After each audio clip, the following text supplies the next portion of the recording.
اینمی اگر کنسرت بازی فرزانه خورشید باید اگر همدم صبحی رو فای روزی 25 ساعت ساعت چند میروان؟ ساعت 13:00 با وقت تاجیکستان فینالی بازی کادیلاک اسکالایت با شو پروگرام همدم صابیروف فرزانه خورشید و اکا دیلوار. این میروار گفته که همین فینال نزگران صوت سمیلا واسبرا التیماس شیرای نر نشاط کنسرت نپرسن این بازی است. کدام نفری که 15 دونه بلد میگیره یا بلد ای کنسرت پدرکش میشه با هم قبلتوش در روی برابر بازی میکنه. یه بچه با 15 بلد ممکن صاحب 5 تا ماشین میشه. همین لکسا یک تایید ما به پول ای کامنتار یا پدرکم میکنه. مردک 55 سوم میتونه تر زندگی تکیم کجا بره. کدام میشه زدی دام درن با یه آیفون 16 دیگه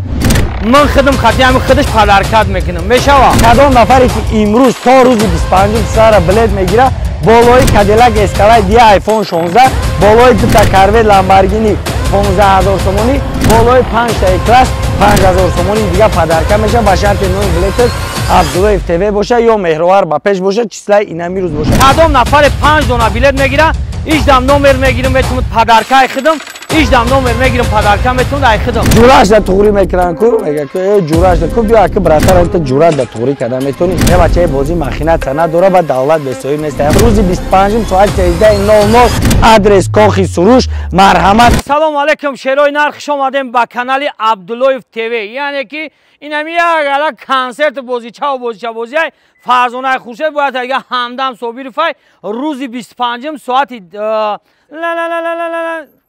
ساعت چند میروار؟ این میروار گفته کش نسم دلی گرنی بدای بیا التیماس شیرای نر نشاط کنسرت نپرسن این بازی های خیلی که گفتم 25 فینالی بازی این ماشینا های کدام نفره که 15 بلیت میگیره یک تا بلیت در کنسرت پدرکم میشوه در کنسرت اشتراک میکنی در کنسرت بازی میشوه کدامش زدی دام درم با یه آیفون 16 دیگه من خودم خاطی همین خودش پدرکت میکنم میشوه گلاون شو جایزه یک دونه کادیلاک دو تا دیگه کاروت 5 دونه دیگه مرسدس 12 کوزوفای همین 5 دونه را برادر عزیز کدام نفر 5 دونه بلیت میگیره ایش دم نمر میگیرم بهتون پدرکای خودم ایش دم نمر میگیرم پدرکم بهتون ای خودم بیا التماس ای همت خواهش میکنم تلگرامش بدرین تا 50 چند هزار 40 چند هزار روی خرج برآمدگی آبشی برادر عزیز یا 13 یا 12000 بلیت موندگی روز 25 100% فینال شای همین فینال نزگران سومت سمیلا وازبرات التماس ای همت خواهش میکنم بازی کای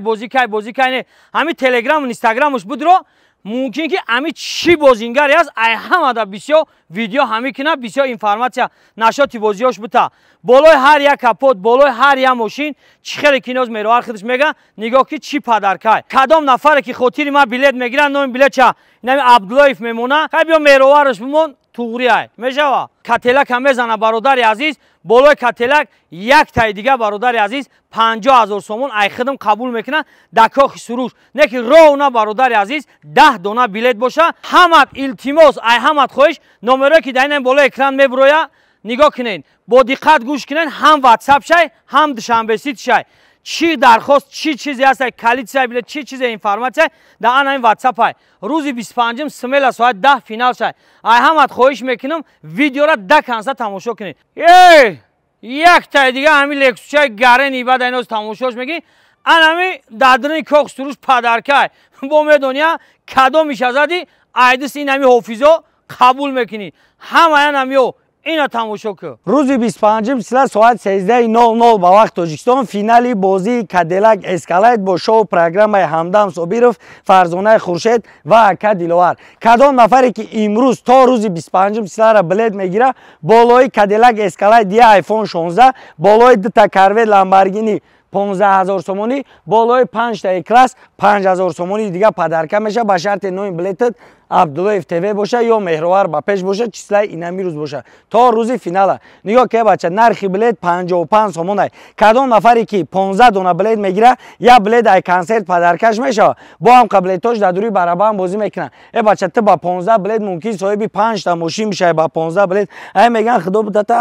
بچه میگم با خدا دادگان سر به سر نشکی که او را خدا داده برای همقدر ریسک بدرو بلیت بگی بعدا نگاه کنیم براتنو بدروین در تلگرام کانال پاتیسات سکنیم بچه خاطر به خاطری که همه روی خطی بلیتاتون در تلگرام کانال میبروه بعدا نگاه که انمی لکسا یک تایید ما به پول ای کامنتاریا پدرکم میکنم میبرد همین بلیت گرفتن نمیتونی بدرو کامنتاریا شپاکی که این لکس در لیوبای قشلاق آبرو داره در لیوبای جو آبرو داره با این لکس برای لیوبای جو دا آبرو داره امردک 55 سومون میتونه تر زندگی تکیم کی جا بره با هم خاطر حرکت که حاضی بدرو بلیت بگیر مرحمت همت بیاین کاخ سروش کدام نفری که این باوری نداره کدام نفری که میگه بازی دروغه مرحمت اینا بیاین کاخ سروش بازی را خودت برا بزگران برات بیا بلیتو تا دستت میتن خودت برا کپسولا خودت برا کپسولا بزن خودت برا دوری برام پارتو خودت برا دوری برام پریز برور با که چسنی بدنی بازی را بفهم که چه بازی چسنیه یا دروغه یا نفرایی که میگن که بیا برام جوراش در توری میکنن کو میگه که جوراش در کو بیا که براتر انت جورا در توری کردن میتونی بچه بازی مخینت سند داره با دولت به صاحب نیست هم قد میگم که روز 25 مثلا ساعت 13:00 میلیارد فایزه با سوال و جوابش